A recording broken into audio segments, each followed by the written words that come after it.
प्रिय मित्रों, स्वागत है आपका आपके अपने स्टडी विद प्रदीप में। आज हम लोग चर्चा करने वाले हैं क्लास मैमेलिया से इम्पोर्टेंट कई एग्जाम पॉइंट्स पे जो आपके एग्जाम में पूछे गए हैं। और इन्हीं एग्जाम पॉइंट्स में हम लोग चर्चा करने वाले हैं। कई ऐसे एग्जाम पॉइंट्स होते हैं जो परीक्षा में आपके बार बार पूछे गए होते हैं प्रश्न, उन्हीं प्रश्नों को मेंशन किया गया होता है। तो चलिए स्टार्ट करते हैं बिना समय गंवाए। टोटल 21 से 22 एग्जाम पॉइंट्स हैं और आपके लिए बहुत महत्वपूर्ण, क्योंकि इसमें एक एक दो दो समाहित हैं। इसके बाद एनिमल किंगडम से जो रिलेटेड है एग्जाम पॉइंट्स पूरी कंप्लीट हो जाती हैं और उसके बाद हम लोग इंटर कर जाएंगे किसमें, एनिमल फिजियोलॉजी से रिलेटेड एग्जाम पॉइंट्स के अंतर्गत।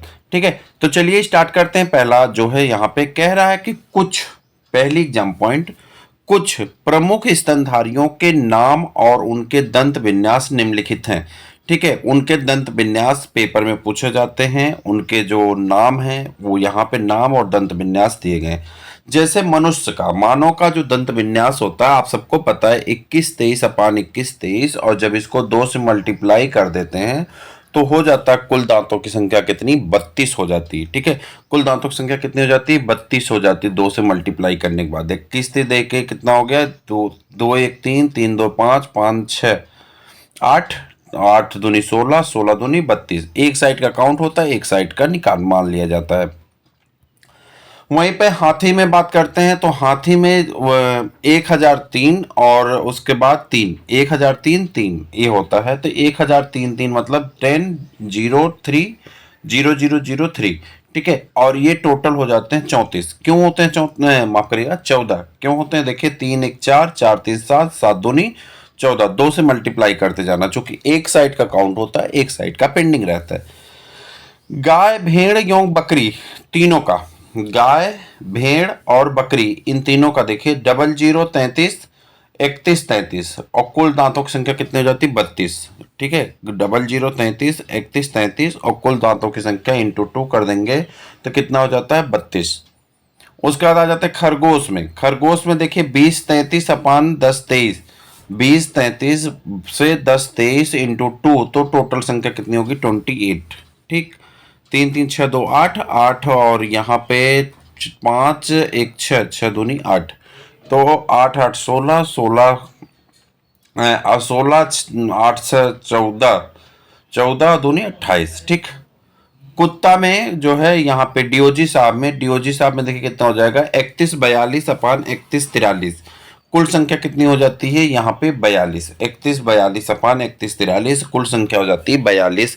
तो ये दंत विन्यास है, इतने जानवरों का दंत विन्यास माफ करिएगा आपसे पूछा गया है। ठीक है, तो ये आपको थोड़ा सा 2-3 बार मेमोराइज कर लेंगे, याद हो जाएगा, बहुत कठिन नहीं है। ठीक, आगे चलते हैं। अगला प्रश्न आपके सामने कह रहा, सबसे बड़ी ग्रास नली जिराफ की होती है। जो ग्रास नली होती है जिसे हम लोग फूड पाइप भी कहते हैं, वो किसकी होती है, जिराफ की होती है। जिराफ का वैज्ञानिक नाम जिराफा कैमलियोपोर्डिलिस है। क्या है, जिराफा कैमलियोपोर्डिलिस है। यह अफ्रीका के जंगलों में पाया जाने वाला एक शाकाहारी पशु होता है। शाकाहारी पशु होता है।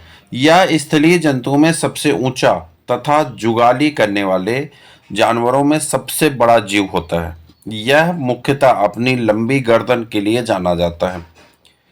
जिराफ में ग्रीवा कशेरुकियों की संख्या 7 होती है। जिराफ की ग्रीवा जो गर्दन है अधिक लंबी होती है, जिसकी प्रत्येक ग्रीवा कशेरुकियों की लंबाई अधिक होने के कारण ही इसकी ग्रीवा अन्य जंतुओं की अपेक्षा अधिक लंबी हो जाती है। इसके बाद आता है कि यहाँ पे ये प्रश्न देखिए बहुत इंपॉर्टेंट है। कह रहा, अंडा देने वाले स्तनधारी को मोनोट्रिमेटा गण के अंतर्गत रखा गया है, यानी आर्डर मोनोट्रिमेटा में रखा गया है। ये प्रोटोथीरिया उपवर्ग के अंतर्गत आते हैं। कहाँ आते हैं, प्रोटोथीरिया उपवर्ग के अंतर्गत आते हैं। ये प्रायः ऑस्ट्रेलिया तथा न्यू गिनिया में पाए जाते हैं। इनमें शिशु का जन्म अंडे से होता है। इनमें चूचक का अभाव होता है। इनमें चूचक का क्या पाया जाता है, अभाव पाया जाता है। इनमें दुग्ध ग्रंथियां श्वेत ग्रंथियों से उत्पन्न होती हैं। इनकी जो दुग्ध ग्रंथियां होती हैं वह श्वेत ग्रंथियों से उत्पन्न होती हैं। प्रजनन काल के दौरान मादा के उदर के पास एक विशेष प्रकार की अस्थायी थैली विकसित हो जाती है जिससे शिशु दुग्धपान करता है।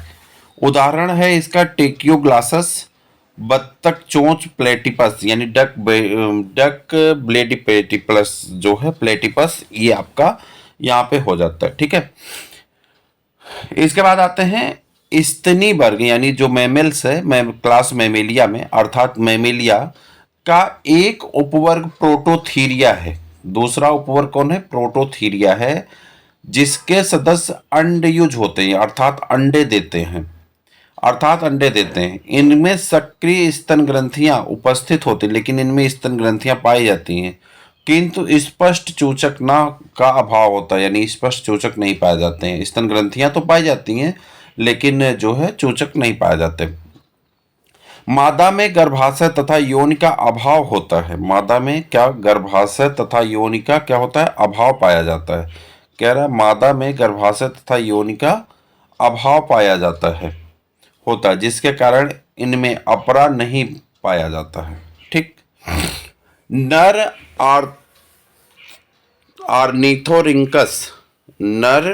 आर्निथोरिंकस एक विषैला स्तनधारी है या प्रोटोथीरिया समूह का जंतु है जो ऑस्ट्रेलिया महाद्वीप के पूर्वी क्षेत्रों में पाया जाता है। नर जंतु के पिछले पैर के पास एक विषैली ग्रंथि होती है जिससे विष स्रावित होता है। खरगोश प्राकृतिक रूप से शांत प्राणी है। यह लेपोरिडी परिवार का सदस्य है। एक छोटा स्तनधारी, यह विश्व के अनेक स्थानों में पाया जाता है। इसके नवजात बच्चे अंधे, बहरे और बाल विहीन होते हैं। खरगोश या खरहे में दाहिनी महाधमनी चाप, वृक्क, निवाहिका तंत्र तथा रदनक दंत अनुपस्थित होते हैं, जबकि बाईं महाधमनी चाप उपस्थित होती है। माइबोमियन ग्रंथियां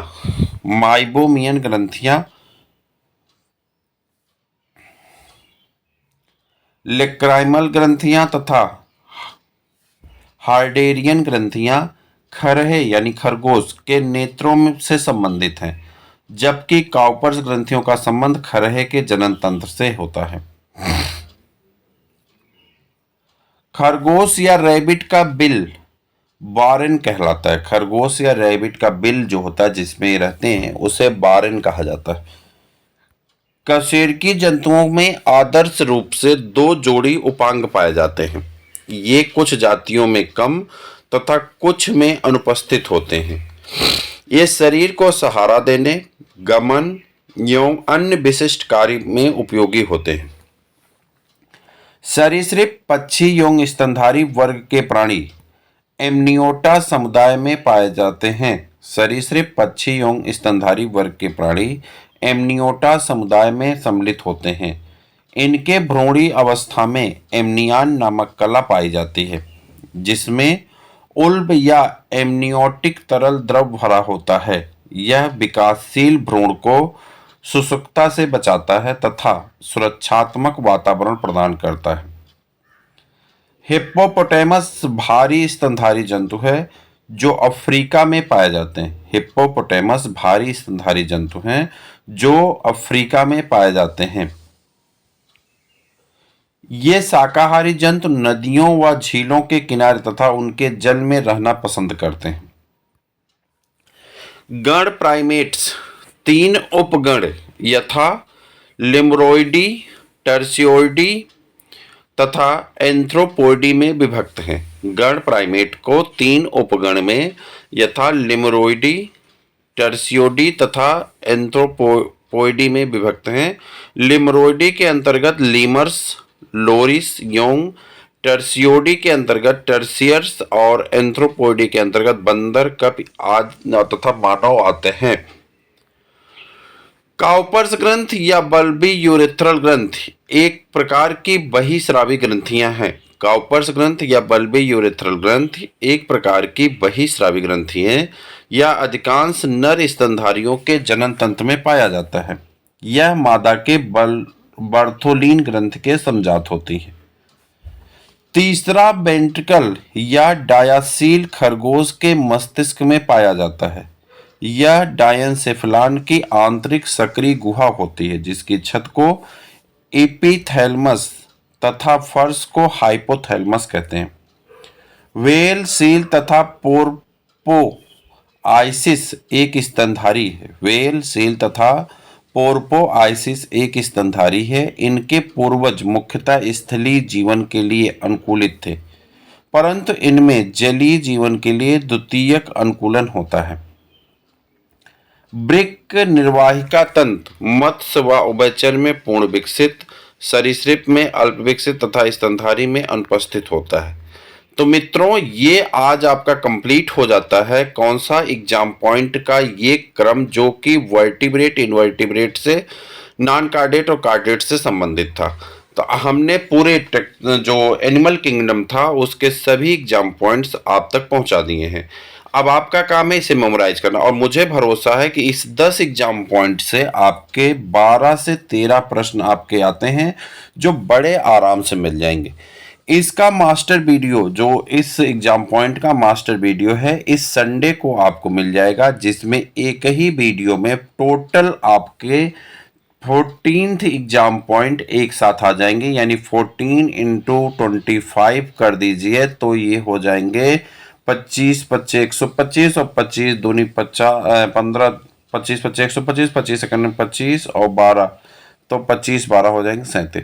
लगभग 375 प्रश्नों का ये महत्वपूर्ण श्रृंखला, लगभग 375 प्रश्नों की यह महत्वपूर्ण श्रृंखला का एक महा वीडियो, जो महा मैराथन कह सकते हैं, वह वीडियो इस सैटरडे तक आपके चैनल पे अपलोड हो जाएगा, जिसे आप देख सकते हैं। पीडीएफ हम आपको भेज चुके हैं। एक साथ पूरे एग्जाम पॉइंट्स को आप रिवाइज कर सकते हैं। आपके लिए अत्यंत महत्वपूर्ण होने वाला है, और वह वीडियो आप जितनी बार देखेंगे उतना ही आपको लाभ मिलने वाला है। तो आज के लिए इतना ही, फिर मिलते हैं किसी और वीडियो में, किसी और क्लास में। तब तक के लिए इजाजत दीजिए। जय हिंद।